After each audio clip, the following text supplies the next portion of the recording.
ध्यान रख लीजिए कि पूरी सृष्टि में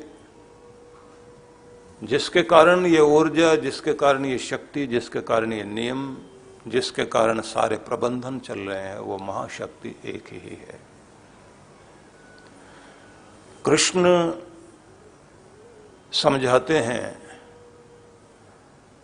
न तद भासयते सूर्यो न शशांको न पावकः यत्र गत्वा न निवर्तन्ते तद्धाम परमं मम। वहां उस ज्योतिर्मय परमेश्वर की ज्योति, प्रकाश जहां फैल रहा है, वहां कोई सूर्य नहीं चमकता। मतलब उस प्रकाश को सूर्य प्रकाशित नहीं कर सकता। सूर्य की ज्योति नहीं है वो, पर सूर्यों का भी सूर्य है परमात्मा। परमात्मा के धाम में, उस लोक में, उस ऊंचाई में, उस मंजिल में जहां परमात्मा का आनंद हमें प्राप्त होता है, वो ऐसी ज्योति है कि जैसे करोड़ों सूर्य मिलकर प्रकाशमान हो रहे हों, लेकिन कोई ज्योति उसे ज्योतिर्मय नहीं कर सकती है। न तद भासयते सूर्यो न शशांको न पावकः, न चंद्रमा वहां प्रकाश कर सकता, न कोई अग्नि, क्योंकि वह अचिंत्य है, अनुपम है, अतुल्य है, अतीन्द्रिय है। इंद्रियां वहां नहीं पहुंच सकते। हमारी आंखों की पहुंच वहां नहीं है, कान की पहुंच वहां नहीं है। मतलब परमात्मा को कानों से नहीं सुना जा सकता, आंखों से नहीं देखा जा सकता, हाथों से छुआ नहीं जा सकता। वो ऐसा स्वाद है जिसको आप जिह्वा से नहीं चख सकते। वो ऐसा स्पर्श है जिसको आप अपनी त्वचा से अनुभव नहीं कर सकते। क्योंकि ये जो आपको इंद्रियां दी गई हैं, पांचों ज्ञानेंद्रियां, इससे केवल जगत की अनुभूति हो सकती है, जगत पिता की नहीं है। इसलिए उसे कहा जाता अतीन्द्रिय, इंद्रियों से परे है वो। इसलिए उसे अगोचर कहा जाता है। इंद्रियां उसे अनुभव नहीं कर सकती और मन की पकड़ में भी नहीं आता वो, क्योंकि मन की कल्पना की उड़ान छोटी है। लेकिन ये जरूर ध्यान रख लीजिए, उपनिषद जब ये कहते हैं तदेजति तन्नेजति तद्दूरे तद्वंतिके, वह परमात्मा सब जगह पहुंचा हुआ है तो ऐसा लगता है चलता है,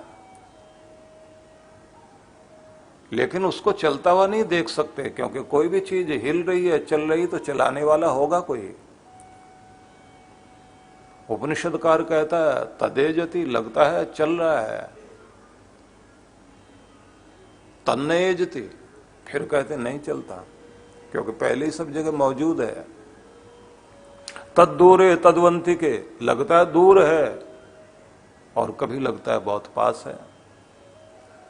तो तुम्हारा हाथ भी तुम्हारे कान पर, नाक पर पहुंचने में देर लगा सकता है, लेकिन वहां परमात्मा तो पहले ही पहुंचा हुआ है। तुम कहीं भी जाओगे, वहां वो पहले से मौजूद है। ट्रेन में, बस में, कार में, रात्रि में सफर करते हुए, चांदनी रात में जब आप चल रहे होते हैं, तो आपको लगता है कि आपकी कार के साथ आपका चांद भी चल रहा है। चांदनी रात हो, रात्रि का सफर हो, हल्का हल्का म्यूजिक आपकी गाड़ी में चल रहा हो और आप भाव तरंगों में हो, और फिर आप मौसम के साथ तालमेल मिला रहे हो, वहां के वातावरण के साथ आप, चांदनी छिटकी भी है, तो आपका ध्यान चांद की तरफ जाता है। तब आप देखते हैं चांद हमारे साथ चल रहा है, क्योंकि जब आप भावनाओं में होते हैं तब आप वातावरण से भी तालमेल मिलाते हैं। जब आप भावनाओं में नहीं होते और आप अपने अंदर की चिंताओं में घुले रहते हैं, तब तो आपको यह भी नहीं पता लगता कि महीना कौन सा है, दिन कौन सा है, मौसम क्या है। तब तो आपका एक ही मौसम रहता, चिंता, डर, निराशा, तनाव, दुखी रहना। दिन आते रहेंगे जाते रहेंगे, सब कुछ बदलेगा, ऋतुएं बदलेंगी, मौसम बदलेगा, सब कुछ बदलेगा, लेकिन आप नहीं बदलेंगे क्योंकि आप अपने अंदर परेशान हैं। आपका वही दर्द, उसी तरह से दिन निकलता है। आपके लिए कोई दिन नया नहीं, आपके लिए कोई रात नई नहीं है। होली दिवाली भी आपकी ऐसी निकल जाएगी। मान लो कि आज दिवाली है, थोड़ी देर के लिए खुश होने की चेष्टा भी करोगे, लेकिन फिर लौटकर वहीं आ जाओगे, उसी तनाव पर, उसी दुख पर। जब आपके जीवन में आपका मन शांत होता है और आप आनंदित हो जाते हैं, जब आप तरंगित होते हैं, तो यह ध्यान रख लीजिए कि तब आपके दिवाली ना भी हो तो भी दिवाली है, होली ना भी हो तो भी आप रंगों में हैं। तब आपका दिन, हर दिन नया है, हर पल नया है, मौसम आपका साथ दे रहा होगा, क्योंकि तब आप प्रकृति के साथ तालमेल मिला रहे होते हैं। लेकिन फिर आपको वहीं ले चलता हूं कि जब गाड़ी चल रही है और आप देखते हैं कि गाड़ी तो चल रही है, लेकिन आपके साथ साथ आपका चांद भी चल रहा है। बचपन में हम लोग बच्चे थे, दोनों तरफ मार्ग के बाग होते थे, उन बागों के साथ साथ रात्रि में जैसे ही इस मौसम में, क्योंकि अभी आम का मौसम गया है, तो आम के मौसम में बागों के प्रति लोगों का ध्यान बहुत ज्यादा होता है। लेकिन जब थोड़ी थोड़ी बदली रहे आसमान में और चांद उससे होकर के निकल रहा हो और बच्चे दौड़ रहे हैं, तो उनको लगता है कि चांद उनके साथ दौड़ रहा है, और उतना ही तेज दौड़ता है जितना आप दौड़ रहे हैं। जब कार में बैठ के आप चलते हैं तो लगता है कि कार की स्पीड से चल रहा है वो। हवाई जहाज में बैठे हुए आप रात्रि में बाहर की तरफ झांके हैं तो लगता है कि चांद जो है वो हवाई जहाज के साथ साथ ही चल रहा है। तो चंद्रमा तो कहीं नहीं चल रहा होता, वो तो अपनी जगह पर है, चल आप ही रहे हैं। परमात्मा अपनी जगह पर है, आप चल रहे हैं, आपको लगता है भगवान चल रहा है। आप जब बहुत प्रेम में होंगे तो आपको लगेगा कि आज मेरी प्रार्थना मंजूर हुई है। कोई काम आपका बन जाए तो लगता है कि भगवान बहुत नजदीक है। जब काम नहीं बनते, प्रार्थना ही नहीं सुनाई देती, तो आपको लगता है बहुत दूर है। तद दूर है तदवंती के, तो वो दूर भी लगता है, वो पास भी लगता है, लेकिन ना वो दूर है, ना वो पास है, ना वो चलता है। और ऐसे भी नहीं हम कह सकते कि सब जगह नहीं है, हमारी पहुंच से परे है, ऐसा भी नहीं है। मतलब ये कि जैसे आप आकाश तत्वों को देखते हैं, जो आप स्पेस में तो काम करते हैं, आप खाली जगह में तो काम कर रहे हैं। पानी का घड़ा भरकर आप समुद्र में या समुद्र के अंदर घड़ा डालिए आप, तो पानी भर गया उसमें, तो घड़े के बाहर भी पानी, घड़े के अंदर भी पानी। अब घड़े को तोड़ दीजिए, पानी भरे हुए को अंदर ही अंदर समुद्र में। अब आप तोड़कर देखिए कि पानी कहाँ गया, पानी तो वहीं का वहीं है, लेकिन घड़े में भर करके आप तैरते हुए समुद्र से घड़े को इधर उधर लेकर चलिए, आपको लगता है पानी लेकर मैं चल रहा हूं, क्यों घड़े में भरा हुआ लगता है। लेकिन जैसे ही आप तोड़ते हैं तो लगता है कि घड़ा ही बीच में बाधा बन रहा था, पानी तो बाहर भी है, पानी अंदर भी है। आपके अंदर भी परमात्मा, आपके बाहर भी परमात्मा। ऐसा बिल्कुल नहीं होगा कि आपके अंदर परमात्मा है और आप जो लुधियाना गए तो परमात्मा साथ साथ लुधियाना पहुंच गया। वो तो यहां से लेकर वहां तक, जहां तक आप चलते हैं वहां तक सब जगह फैला हुआ, वो एक ऊर्जा, वो एक शक्ति बनकर फैला हुआ। जैसे आपकी आत्मा का प्रकाश आपके पूरे शरीर में फैला हुआ है, पूरे शरीर में आपकी आत्मा का प्रकाश काम करता है। लेकिन ये कमाल की बात है, वही आत्मा जब चींटी के शरीर में जाएगी तो छोटी नहीं, सिकुड़ नहीं जाती। बस ऐसे ही होता है जैसे कटोरी में आपने दिए को रख दिया तो उसका प्रकाश केवल कटोरी तक है, लेकिन जैसे ही आपने दिए को उठाकर हॉल में रखा तो प्रकाश पूरे हॉल में फैल गया। इसलिए परमात्मा छोटा बड़ा नहीं होता। हम लोग जितने भी आत्माएं इस दुनिया में आए हैं और यहां से जाएंगे, तो बीच में जो घड़ा है ना, जैसे घड़े में पानी भरा हुआ है, घड़ा टूट गया तो पानी तो वहीं का वहीं है। तो ये भी आप ध्यान रख लेना कि आपकी आत्मा नहीं टूटती, आपका शरीर टूटेगा, जलेगा और इसकी कहानी समाप्त होती है। कुछ धर्म में, मत पंथों में और कुछ देशों में एक बड़ी अजीब तरह की मान्यता है। जैसे मैं बाली द्वीप में था, वहां के लोग अपना घर बेचना नहीं चाहते। उनकी मान्यता है, हिंदू लोग हैं ज्यादातर, जो है इंडोनेशिया में हिंदू ही लोग थे पहले, लेकिन कुछ समय से चलते चलते मुस्लिम होने की परंपरा या वहां की चीजें ऐसी चल रही हैं। जहां 80% हिंदू थे, अब 80% मुस्लिम हो गए। बाली द्वीप में अभी भी जो है 80% हिंदू है। अब उनकी मान्यता बड़ी विचित्र है, वो अपना घर नहीं बेचते। वो कहते हैं घर मत बेच देना, क्योंकि हम लौट के फिर यहीं आएंगे। ये शरीर जो है जहां प्राण छोड़ेगा वहां लौटेगा फिर से। अलग तरह की मान्यता है उनकी कि हम फिर अपने घर में नया रूप लेकर आएंगे। हो सकता है अपने बेटे के ही साथ में खेलने के लिए आ जाएं। अभी हम उसके बाप थे, अब वो हमारा बाप बने। अलग अलग तरह की मान्यता है, लेकिन ये बात जरूर है, जो भी जाता है वो लौटता जरूर है। संयोग वियोग की तरफ जाएगा तो फिर संयोग की तरफ आएगा। इसलिए ये याद रख लीजिए कि व्यवस्था करने वाला जो व्यवस्थापक है परमात्मा, वो ज्योतियों का भी ज्योति है।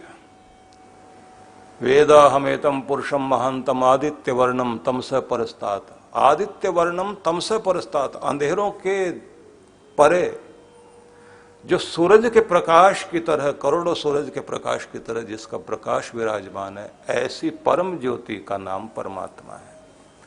तो उसे कहा तमेव विदित्वाति मृत्युमेति। उसे जान लोगे तो सब दुखों से, मृत्यु आदि से छुटकारा होगा। नान्य पंथा विद्यते यनाय।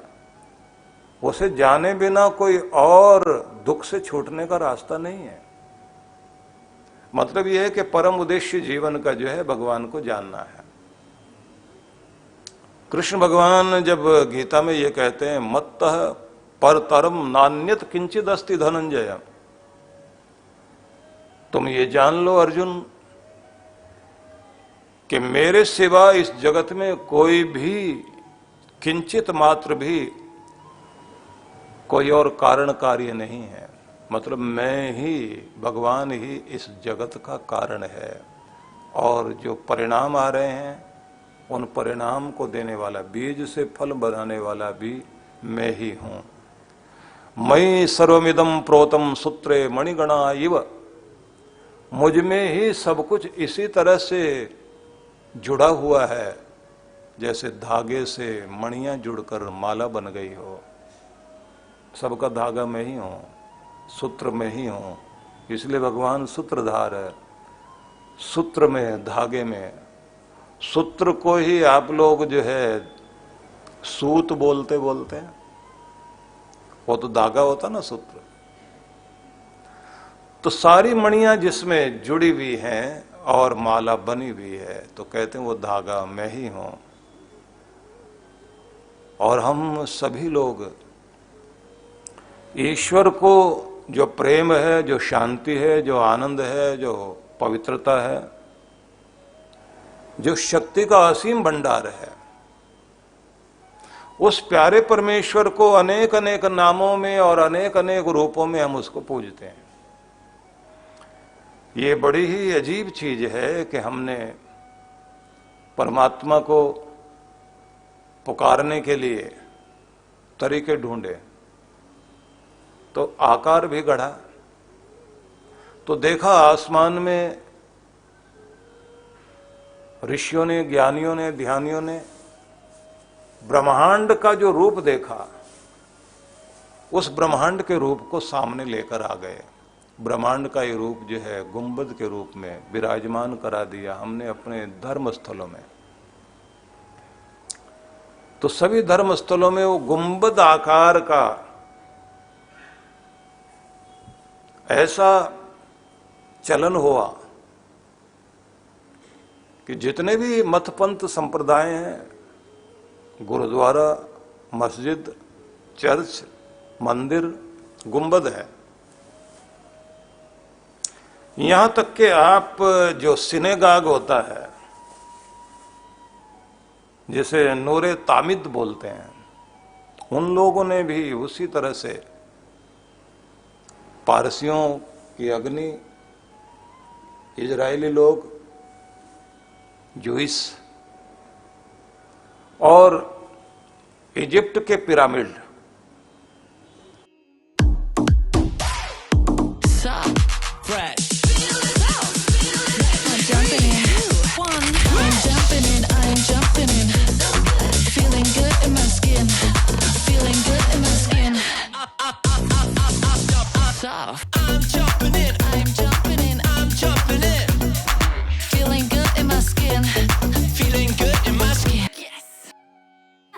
अरे मित्रा, तू तर वाहिलास, चाललास, उडालास, बडावर आपल्या निघालास, छिपावलास।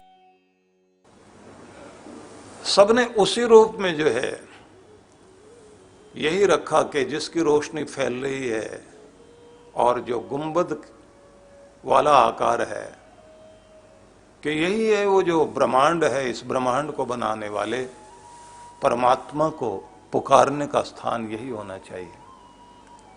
थोड़ी और चीजें आगे चली तो फिर बात आई, वो भी ज्योति बिंदु है। परमात्मा प्रकाश का एक बिंदु, एक डॉट, और आपकी आत्मा को भी ये माना गया एक बिंदु है। तो आपके माथे का तिलक और उसमें छोटा सा बिंदु, तो उसका मतलब ये हुआ कि ये बिंदु एक छोटी सी, एक डॉट, लाइट का एक डॉट, एक छोटा सा बिंदु आपकी आत्मा है, जो आपके माथे से ये चैतन्य हर दिन हर पल झांकता है। इसलिए आपकी आंखों में आपकी आत्मा का प्रकाश, आपका की चेतनता आंखों से ज्यादा झांकती है। मुखमंडल में उसका प्रकाश ज्यादा तेजी से आ रहा होता है। तो जब आपकी बॉडी लैंग्वेज की बात की जाती है तो वैसे तो पूरे आपके उठने बैठने को भी देखा जाता है, लेकिन ज्यादातर आपके चेहरे को देखा जाता है। चेहरे के हाव भाव क्या हैं, चेहरे के हाव भाव से पता लग जाता है। और ये ज्यादातर आपका जो आईब्रो और यहां बीच में आपके आत्मा का प्रकाश वाला प्रभाव, सोते समय आपकी आत्मा का प्रभाव आपकी सुषुम्ना नाड़ी में हो जाता है। जागते समय आपका प्रभाव इस त्रिकुटी में, त्रिवेणी में, इस जगह पर आ जाता है। यह आपका आज्ञा चक्र है, इसी को भाग्य चक्र बोलते हैं। तो हम लोग ये मानने लगते हैं कि परमात्मा ज्योति बिंदु है। अब उस ज्योति बिंदु को तिलक के रूप में, और उस बिंदु को हम लोगों ने शिवलिंग के रूप में भी अनुभव किया कि वो अनगढ़ रूप है, गढ़ा नहीं गया। और उसी को आगे ले जाकर हम लोग हमारे जितने भी देवी देवता हैं, उन देवी देवताओं का रूप भी इसी तरह से रखा। अब आप बाली में जाइए, बाली में जाएंगे तो आपको वहां पर, क्योंकि हिंदू पुराने समय से वहां जो रहते आए हैं, उनका यहां से इतना संबंध नहीं है, लेकिन यहां आएंगे, वो आते हैं, वो भी अपने पूर्वजों को विदाई देने के लिए गंगा तक पहुंचते हैं। हरिद्वार में आएंगे, ऋषिकेश में आएंगे और यहां से होकर के वापस चले जाते हैं, लेकिन यहां से जुड़े हुए नहीं हैं। पर अगर आप उनके मंदिरों में जाकर के देखें तो वहां 3 पिंडी हैं, ब्रह्मा विष्णु महेश, तीनों की 3 पिंडी है। आप जो शिवलिंग लेकर आते हैं नर्मदा से, तो वहां अनगढ़ रूप में जो शिवलिंग अपने आप बने हुए हैं वहां से लेकर आते हैं आप लोग, क्योंकि बनाने वाले को बनाने वाला कोई नहीं है। और ये मानते हैं कि जैसे ब्रह्मांड का आकार है वैसे ही उसी आकार वाला परमात्मा है, हालांकि उसका कोई आकार नहीं है, लेकिन इंसान ने सबसे पहले इसी रूप में उसकी कल्पना की। और उस परिकल्पना में ये अद्भुत बात है कि जहां वो शिवलिंग है उसके चारों तरफ उसका प्रकाश फैला हुआ होता है, और जहां गुंबद वाला मंदिर है उसके ऊपर ध्वज लगा हुआ है, और वह ध्वज जहां तक दिखाई देता है वहां तक उस मंदिर का ऑरा फैला हुआ होता है। इसलिए लोग जहां से झंडा दिखाई दे रहा होता है वहीं से प्रणाम करना शुरू करते हैं। क्या हम उसे प्रणाम करते हैं? क्योंकि हम अपने पवित्र स्थान से जुड़ रहे हैं और वहां तक उसका प्रकाश, उसका घेरा फैला हुआ होता है। किसी बुरे आदमी का भी ऑरा इतना तेजी से काम करता है कि वो जो भी उसके आसपास होते हैं उन्हें अपने रंग में रंग लेता है। उसी तरह की भाषा लोग बोलने लग जाते हैं, वैसे हाव-भाव दिखाई देने लगते हैं उनके भी। तो इसलिए ध्यान रख लीजिए कि वो परमात्मा प्रकाश स्वरूप है, ज्ञान स्वरूप है, ज्योतिष स्वरूप है, लेकिन सूरज का प्रकाश भी उसकी बराबरी नहीं कर सकता। न तद भासते सूर्यो न शशांको न पावका यत्र गत्वा न निवर्तन्ते तद्धाम परमम मम।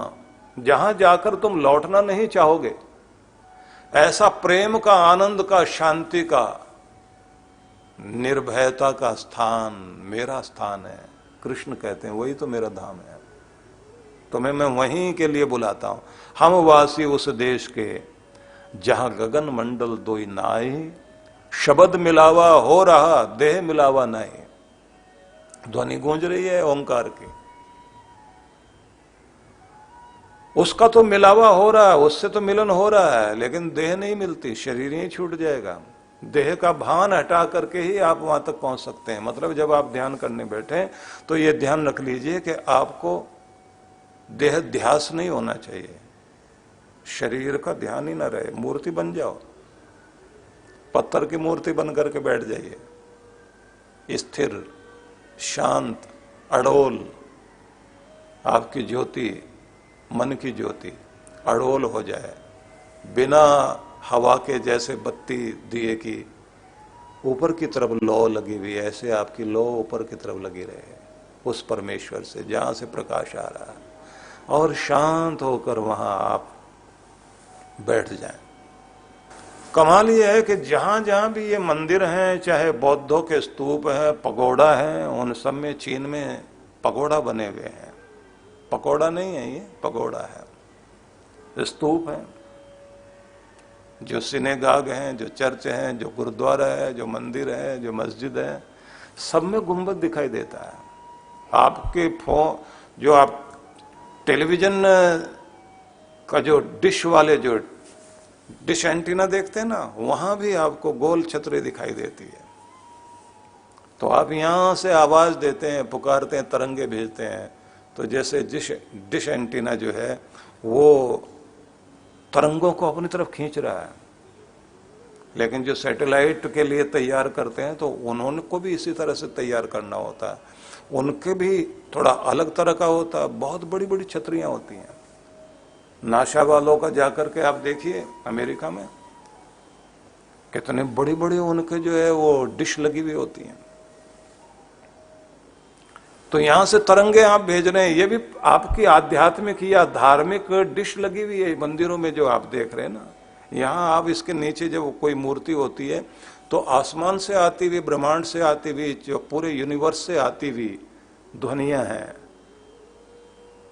तरंगे हैं, वहां का ओरा है, पवित्र किरणें हैं, उस मूर्ति में आती हैं। और मूर्ति की तरफ जब आप ध्यान से देखते हैं तो वहां से रिफ्लेक्ट होकर आप तक आती हैं। और कमाल की बात यह है कि इसके लिए कुछ खास तरह के पत्थरों का प्रयोग किया जाता है, या तो राजस्थान के वो संगमरमर वाले पत्थर, या दक्षिण भारत के बिल्कुल काले वाले पत्थर, बड़े अद्भुत होते हैं वो। उनकी विधि होती है। और जब वो मंदिर बनाए जाते हैं तो मूर्ति जहां लगाई जाएगी उसकी अर्थिंग की व्यवस्था की जाती है नीचे। और जिनको अर्थिंग करना नहीं आता तो वो मूर्ति उतनी जो है ना शक्तिशाली नहीं बनेगी। जब मंत्र पाठ करते हुए उसमें जागृति लाने की चेष्टा करते हैं ना, लाखों सालों का ताप सहने के बाद में किसी पत्थर के अंदर, किसी संगमरमर के अंदर वो बात आती है। और उसकी मूर्ति गढ़ने के बाद फिर उसे पवित्रीकरण किया जाता है। मूर्ति लगाने के बाद फिर उस अर्थिंग की जाएगी, फिर ऊपर से जो गुंबद है उसका संबंध जोड़ा जाएगा। सबका इस तरह से तार बनाने के बाद में फिर बात इतनी नहीं बनती, फिर कलश लगाया जाएगा ऊपर। वो जो कलश लगाया जाता है वो भी तांबे का होना चाहिए या पीतल का होना चाहिए या चांदी का होना चाहिए या सोने का होना चाहिए, सुचालक धातु होनी चाहिए। और फिर वहां से आती हुई तरंगे जब आप लेते हैं, नीचे वो जो ओरा बनता है और वहां बैठ के ध्यान करते हैं, और फिर बरसों से एक वातावरण बन जाए वहां, तो जो बात मंदिर में बन सकती है फिर घर में नहीं बनेगी। ये ध्यान रख लेना, मंदिर मंदिर है। इसलिए गोलाकार रूप में जो है आपकी पूजा प्रार्थनाएं सबकी उसी तरह से चल रही हैं। अमेरिकन लोग ये मानते हैं कि जो शहद का छत्ता है का ये पवित्र है, क्योंकि ये उसी के आकार का है, गोलाकार है ना, क्योंकि ये परमात्मा की मिठास है इसमें। वो बहुत उसको आदर और प्यार दिया जाता है। लेकिन मैं फिर आपको वहीं लेकर चलता हूं कि पूरा ब्रह्मांड एक छतरी की तरह से है और आपके पास भी एक गुंबद है, आपका सिर। जब आप अपना मुंडन कर लेते हैं या फिर जैसे एक एज आ जाती, भगवान अपने उस तरह से मुंडन कर दें। भगवान भी तो फैशन बना देता ना, बीच का उड़ा देता, बाकी इधर उधर का छोड़ता, तो बिल्कुल आधा कटोरा दिखाई देता ना, ये भी एक गुंबद है। और यहां जो आपका चोटी वाला भाग है ये आपका सहस्रार चक्र, और तरंगे जा रही है, ट्रांसमीटर है आपका ये रिसीवर भी है, रिसीविंग हो रही है, यहां से तरंगे ली भी जा रही हैं, भावनाएं यहां से जा रही हैं, आ रही हैं। और जैसे कल आपको बताया गया था कि ओंकार का प्रयोग नाभि से शुरू होता है, और ये जो आपकी रीढ़ है ये धुरी है आपकी, और ये ब्रह्मांड की धुरी है। और यूनिवर्सल साउंड 3 मानी जाती हैं, अकार उकार मकार, वही तो ओम है। पूरे ब्रह्मांड की 3 ध्वनियां यही तो गूंज रही है, इसी को सुनना है। तो कहते हैं शब्द मिलावा हो रहा, देह मिलावा नहीं। ये ध्वनि के साथ आपकी तरंगे ये तो मिलान करेगी, लेकिन देह वहां तक नहीं जाती जहां पर ना धरती है ना आकाश है। उस देश के हम रहने वाले हैं, उस जगह के हम हैं, मतलब वहां से आए हैं। कृष्ण जी से कहते हैं कि वो मेरा धाम है जहां जाकर लौटना नहीं चाहोगे तुम। ये याद रख लीजिए कि जहां प्रेम वाला स्थान है, माँ बाप से दूर नहीं होती बेटियां, लेकिन शादी हो जाने के बाद अगर उस घर में बहुत प्रेम मिलता है तो उसके बाद उसे फुर्सत नहीं होती है अपने मायके से बात करने की भी। और अगर वहां का प्रेम टूटने लग जाए तो 24 घंटे माँ से ही बातचीत होती रहेगी। आज सास ने ये किया, ननद ने ये बोला, फलाने ने ये कहा। जन्म तो मुझे भी दिया था, लेकिन भाई को तो तुमने महल 2 महल सब दे दिए और हमें दे दिया परदेश। कितना कैसे कैसे गीत हैं, और उस धुन में आकर गाना शुरू कीजिए, कैसा कोई पत्थर दिल क्यों ना हो, रोएगा। और जैसे ही वो प्रेम का वातावरण वहां मिला, अब मायके की याद नहीं आती है। लेकिन अगर प्रेम टूट गया तो फिर 24 घंटे माँ याद आती है, घर याद आता है, सब चीजें याद आती हैं।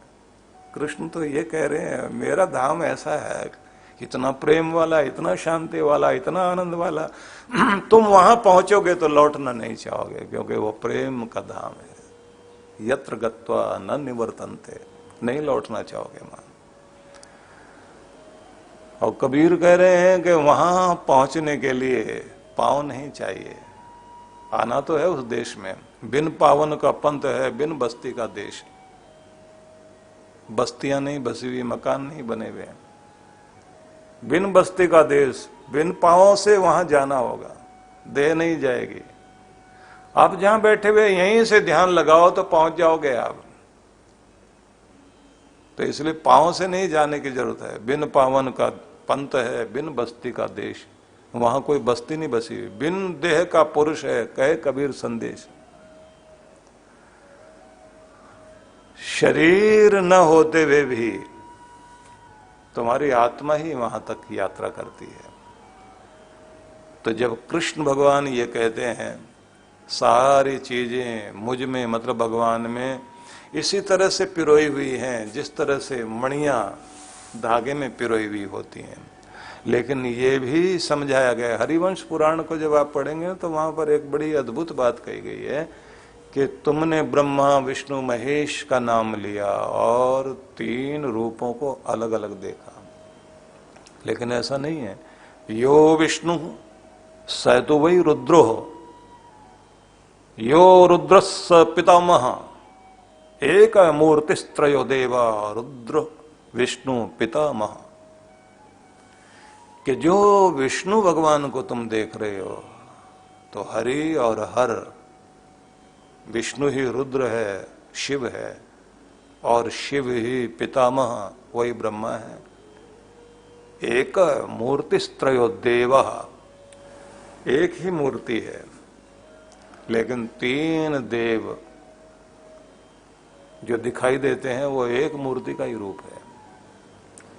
वही रुद्र, वही शिव है, वही विष्णु है, वही पितामह। हरिवंश पुराण में ये समझाने की चेष्टा की गई है कि तुम ये मत समझ लेना कि अगर नारायण को पूज रहे हो तो शिव से विमुख हो गए हो।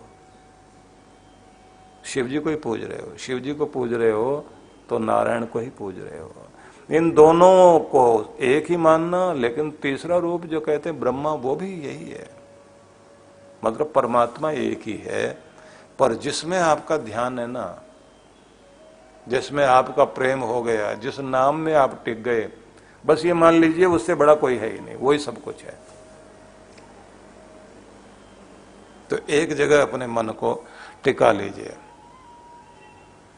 सब आया एक ही देश से, सब उतरे एक ही घाट। एक जगह से ही आए और एक ही जगह आकर उतरे। आए कहां से? परमात्मा से। उतरे एक ही घाट, इसी दुनिया में आकर सब उतरे, अवतरण हुआ, वहां से चले यहां आए।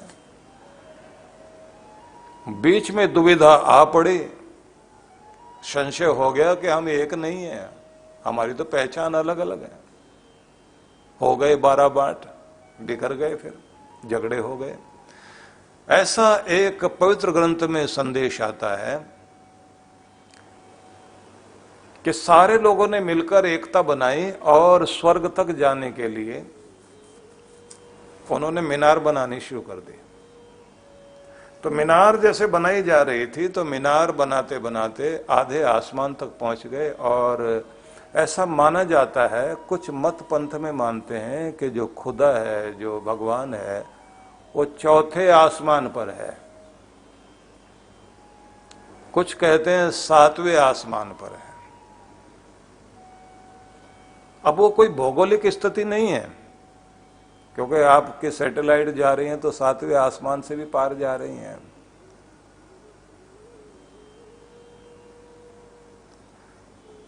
तो वो तो वहां से होकर जा सकते हैं। और अभी तो मनुष्य के जो यान है वो मंगल से लेकर के चंद्र, शुक्र, बृहस्पति, यहां से और आगे तक जाएंगे। हो सकता है कि आने वाले समय में स्पेस के अंदर ही ऐसे घर बन जाएं कि बस्तियां बसा ले आदमी वहां, जैसे समुद्र में आदमी बसने लग गए हैं। तो आगे चल करके ऐसी सब संभावनाएं होंगी। फिर आप ये नहीं कहेंगे कहां से आ रहे हो, यहां से चल के लोग जलंधर से हैं, जलंधरों आए जी, तो फिर आप क्या कहेंगे? चंद्रमा से आ रहे हैं, मंगल से आए हैं। यहां तो अभी किसी को कह दिया जाए ना कि लड़की जो है मंगली है, लड़का मंगली है, तो शादी करने में बड़ी समस्या हो जाती है, मंगली ढूंढना पड़ता है। और समस्या यह है कि मंगली होने में दिक्कत नहीं, दंगली नहीं होनी चाहिए।